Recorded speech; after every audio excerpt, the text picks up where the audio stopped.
15.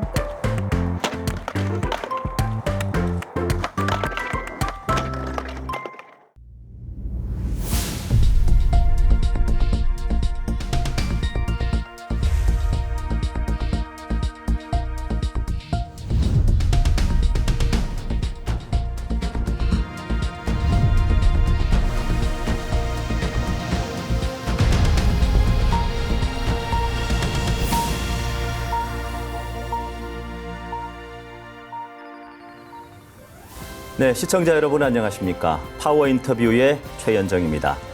대구시가 비수도권에서는 처음으로 공무원 임용시험에서 응시자의 거주지 제한 요건을 완전히 폐지했습니다. 이를 두고 기대와 우려가 교차하는 분위기인데요.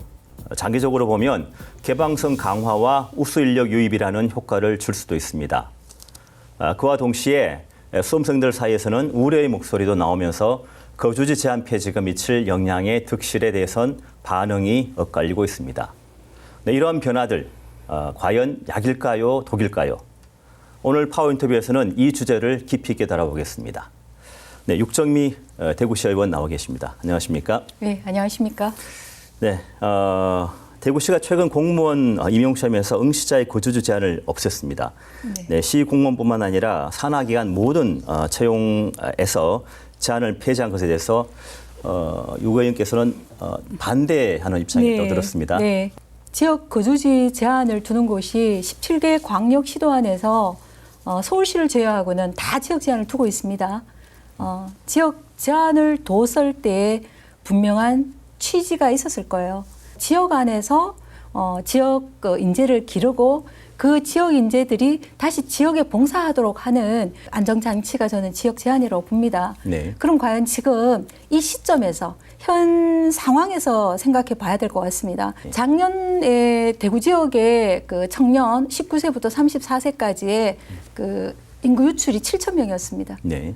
그리고 너무 잘 아시겠지만 우리가 이미 지역대학 대표적으로 이제 경북대, 국립대지만 이미 소멸 위기에 있다라고까지 말을 하면서 몇 년 전서부터 대학에서도 위기감을 느끼면서 여러 가지 프로젝트를 진행하고 있는 상황입니다. 네. 그리고 예전에는 뭐 서울에 있는 어느 정도의 대학과 맞먹던 국립대 수준이 인서울을 하지 않고는 전혀 미래 비전이 없다라고 생각하면서 다 대학 진로를 위해서 지역을 떠나고 있는 형편입니다. 그럼에도 불구하고 지역에서의 공무원이라는 안정적 직장일 수 있지 않습니까? 네. 그 직장에 응시하기 위해서 여러 대학에서의 행정과나 이런 것에 대학도 지역대학을 들어가고 그러면서 지역 거주지를 대구 지역에 확보해 내면서 시험을 준비하는 청년들이 저는 많다고 생각합니다. 네. 이 모든 상황들, 지역대학의 위기, 청년의 유출, 전체적으로 지역이 흔들리고 있는 이런 상황에서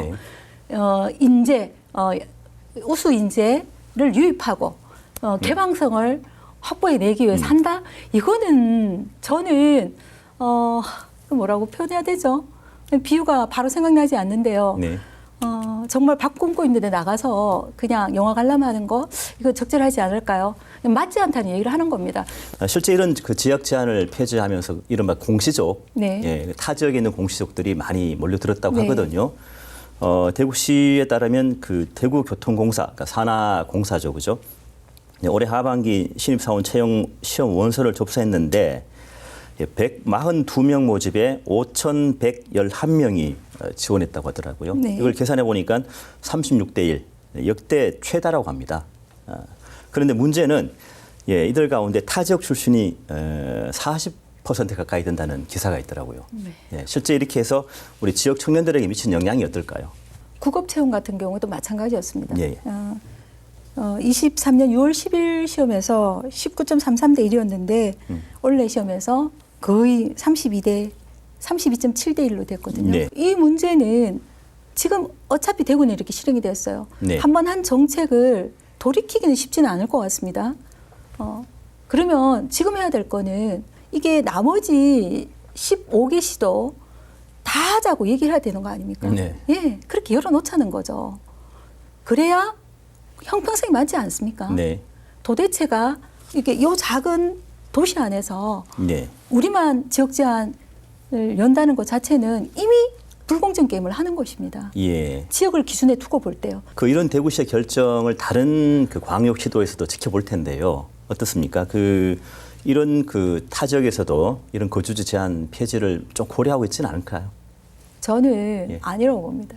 대한민국이 나아가는 방향이 점점 중앙 집권화시키는 게 아니라 지방 분권화에 중심을 두고 있단 말입니다. 네. 지금 현재 전체적으로 다 대구뿐만이 아니라 부산도 마찬가지거든요. 예. 이게 청년들이 유출되는 것, 중앙으로서 계속 유출되는 것은 지금 대구 지역만의 문제는 아니란 말입니다. 그래서 지역의 청년을 묶기 위한 여러 가지 정책들을 펴고 있는 실정이고 네. 지역대학을 살리기 위한 여러 가지 정책들을 고민하고 있는 이 와중에 네. 지역 제한은 좀 역으로 가는 방향 아닌가 저는 이렇게 생각을 하기 때문에 네. 다른 시도에서는 하기 쉽지 않다 이렇게 생각을 합니다. 네. 열린 채용으로 공직 혁신을 기대한다는 목소리도 있지만 지역 청년들의 채용 기회를 박탈한다는 불만의 목소리도 나오고 있습니다. 그야말로 갑론을박인데요.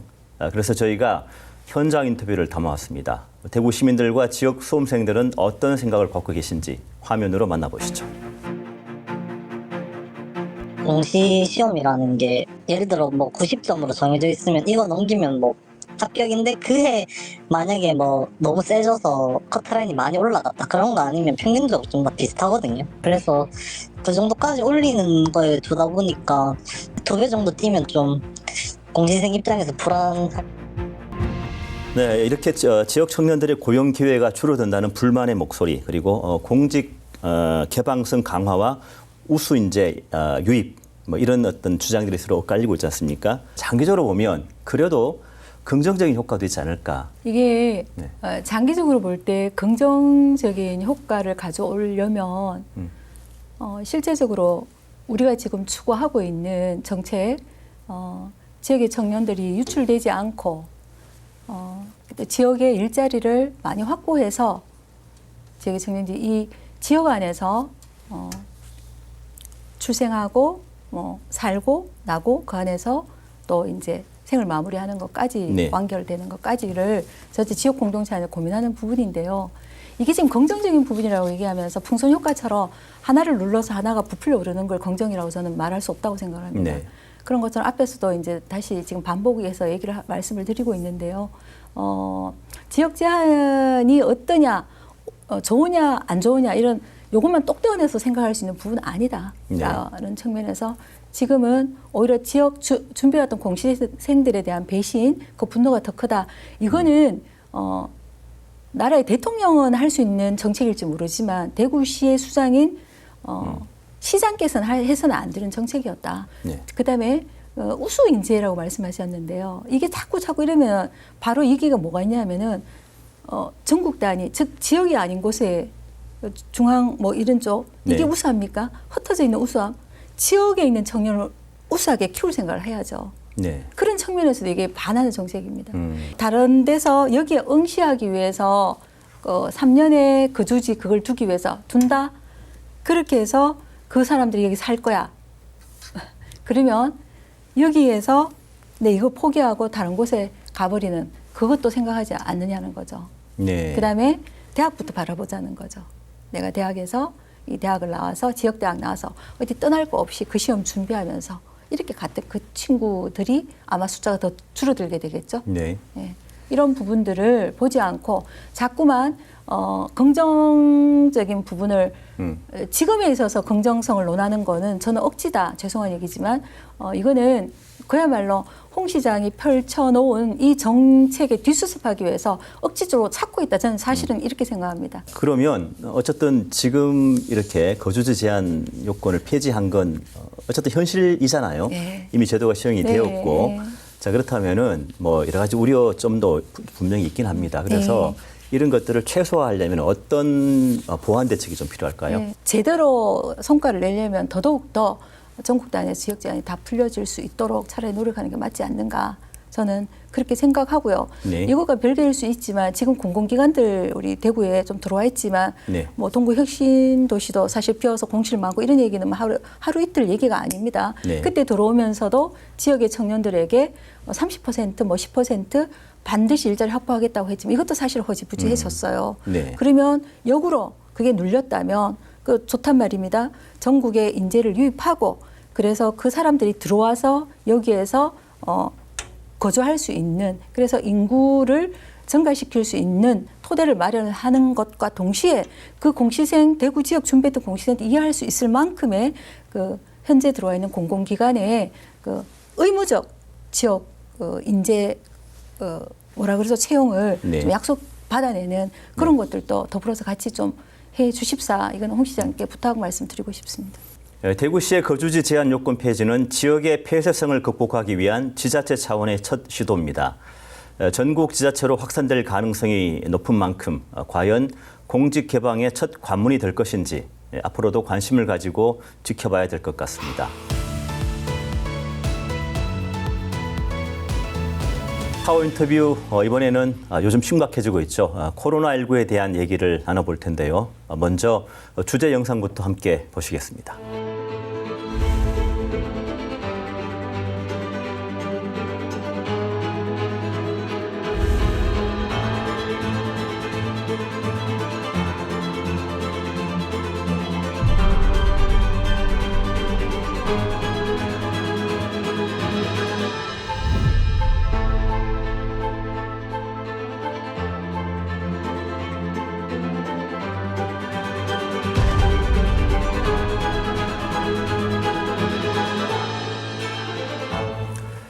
네, 최근 코로나19 환자가 급증하고 있다는 뉴스 많이 접하셨을 겁니다.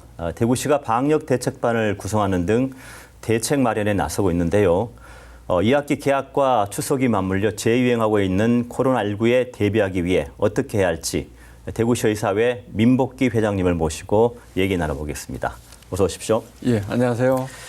지난 6월 말부터 코로나19가 다시 이제 확산되면서 재유행 조짐을 보이고 있다고 우려되고 있습니다. 우리 지금 대구 경북 지역에서는 지금 환자 발생 추이 그리고 어떤 입원 환자 현황 어떻게 파악되고 있습니까? 실제 6월 말부터 입원 환자 추이가 증가되는 건 맞고요. 8월 둘째 주의 통계를 보면 한 8배 이상 증가가 됐는데 지금 7월 대비 8월은 한 10배 이상이 증가될 것 같습니다. 일단 그 개학이 된 상황이고, 그다음 개학이 되게 되면 이제 초중고 학생들을 통해서 급속히 확산이 될 겁니다. 확산 속도는 빠를 거지만 중등도 정도는 심하지 않기 때문에 당장은 위험하지 않다고 생각할 수는 있으나 이 역시 이제 고령의 기저질환자에게 확산이 되면 중등도가 올라갈 수가 있다는 거고요. 그다음에 실제 요양원, 요양병원, 정신병원 등 약간 갇혀진 공간에서 감염이 급속히 일어날 경우에는 상당히 위중증 환자들이 증가될 수가 있고 그다음 곧 추석이 얼마 남지 않았기 때문에 추석 응급 상황이 지금 뭐 전공의들이 지금 또 대학병원에 없기 때문에 상당히 어려움이 있을 것 같고 그다음 그런 상황에서 이게 속도가 확산이 많이 될 경우에는 대학병원에 진료 과부하가 많이 걸릴 가능성이 있을 것 같습니다. 네.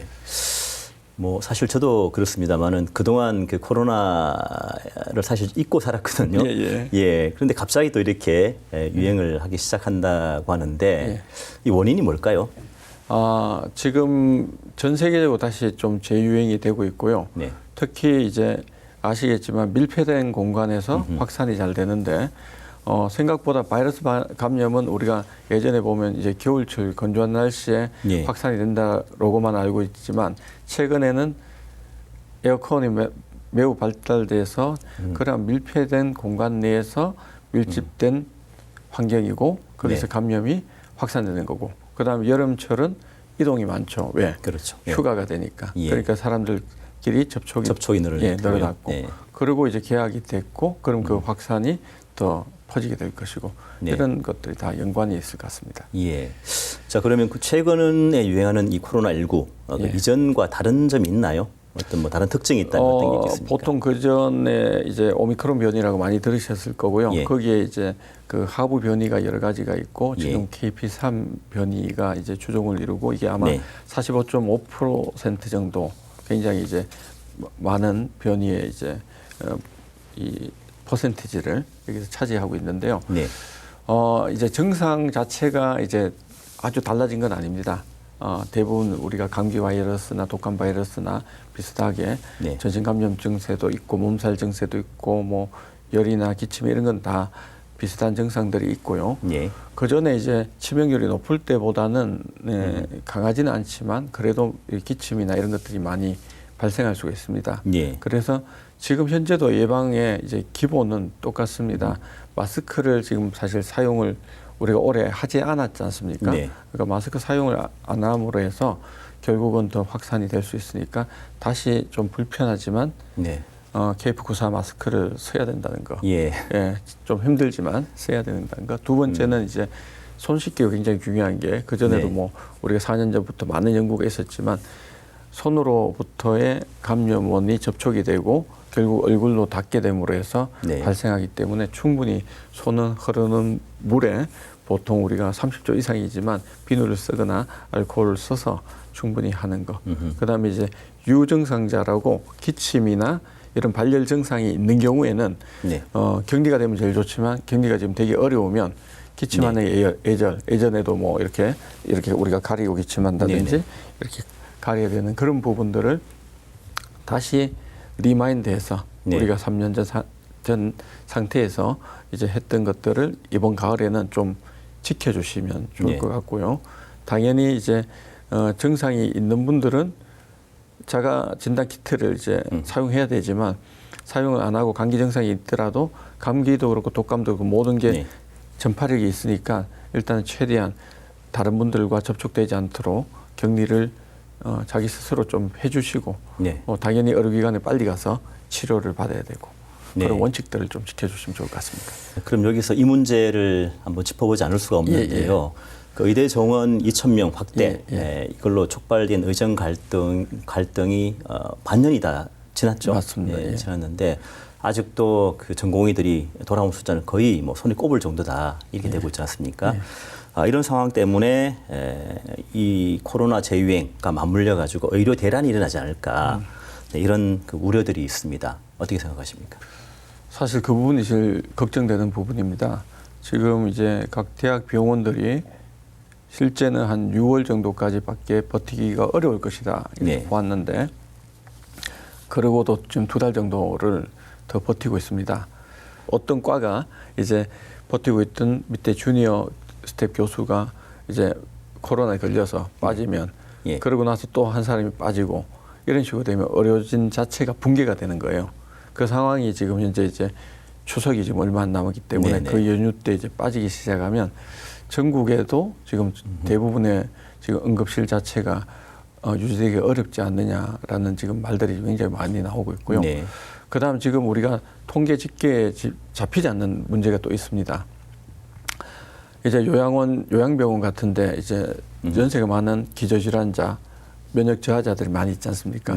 이분들이 코로나 초기처럼 집계에 잡히진 않지만 이러한 이제 의정 갈등 상황 때문에 이제 상급 병원으로 전원이 빨리 되지 않아서 또 이렇게 돌아가시는 상황들. 그다음에 또 암 환자인 경우에 지금 진단을 이제 3월, 4월에 1기, 2기 이렇게 받았는데 지금 6개월 이상 수술을 못 받고 있다 보면 그게 다시 2기, 3기로 올라가는 경우 이런 경우들도 통계적으로 잡히지가 않는데 이러한 누적된 부분들은 국민들께 엄청난 고통으로 지금 될 것이며 그다음에 이 갈등이 만약에 지금 해결이 안 되면 내년에도 해결이 안 될 수도 있습니다.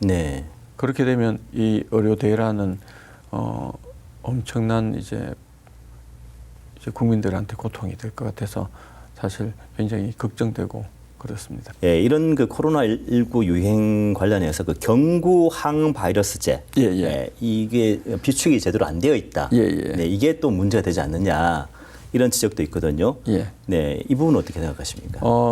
이제 참 이게 전문가들은 항상 예측이 되고 있는데 준비하시는 분들은 항상 쉽지는 않아요. 그게 항상 지난번에 또 너무 많이 비축이 돼서 약이 막 남아서 사실 빨리 이제 소진하도록 막 이렇게 또 된 적이 있었고 이번에는 이제 다시 확산될 거라고 예측은 됐지만 정부가 또 예산 문제 때문에 아마 미리 또 그만큼 비축하기가 또 어려운 점이 있었을 것 같아요. 그래서 이런 경우도 저도 이제 상시 이제 전문가들하고 논의를 해서 이 대응 체제를 좀 유지를 했었으면 될 건데 그게 이제 좀 안 됐다 하는 게 좀 아쉬운 점이 있습니다. 네. 그래서 지금은 가능하면 의료진들께서 이제 다 소진 예. 안 되도록 정말 먼저 중증 환자들이나 진행성이 빠른 환자들한테 사용하도록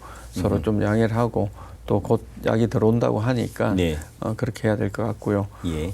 자가 진단 키트도 또 좀 모자랐는데 이런 부분도 이제 그때 또 남아서 또 다들 만든 회사들이 어려웠다가 네. 지금 다시 이런 경우가 왔다 갔다 하고 있는데 네. 상시 하여튼 소통할 수 있는 이제 전문가 채널을 하여튼 유지해야 된다. 이게 중요할 것 같습니다.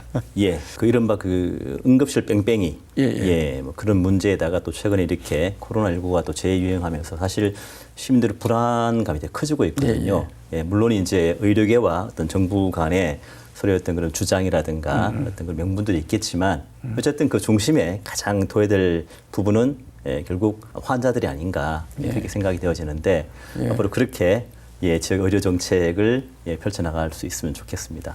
제가 마지막 한 말씀 더 드리게 되면 젊은 우리 전공이나 의대생들이 어떻게 보면 이제 사명감으로 사실 일을 해나가서 우리가 중증 환자를 본다거나 필수 의료를 하고 있어요. 네. 사실 그게 월급을 좀 더 준다고 가고 이런 개념이 아니거든요.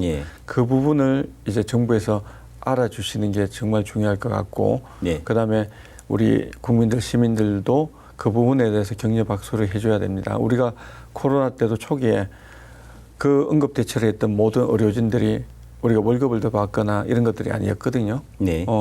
사실은 무료 봉사를 하신 분들이 대부분이에요. 아무것도 받지 않으면서.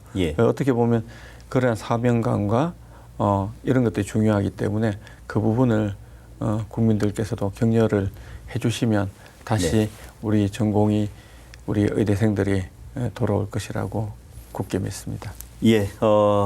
뭐 개인적으로 다음에 또 만날 뭐 기회가 있으면 좋겠지만 코로나19 관련해서 이 문제 때문에 다시 인터뷰는 안 했으면 좋겠습니다. 네, 오늘 좋은 말씀 고맙습니다. 감사합니다. 네, 지속 가능한 방역은 결국 지역사회 보건 역량에서 비롯됩니다. 실제 위기 상황에서는 현지에서 어떻게 대응하느냐가 매우 중요한 만큼 각 지자체가 기본 인프라를 갖추고 건강과 질병 문제에 대한 책임감을 더욱 강화해 주시길 바라겠습니다. 오늘 파워 인터뷰는 여기서 모두 마치겠습니다. 다음에 찾아뵙겠습니다. 고맙습니다.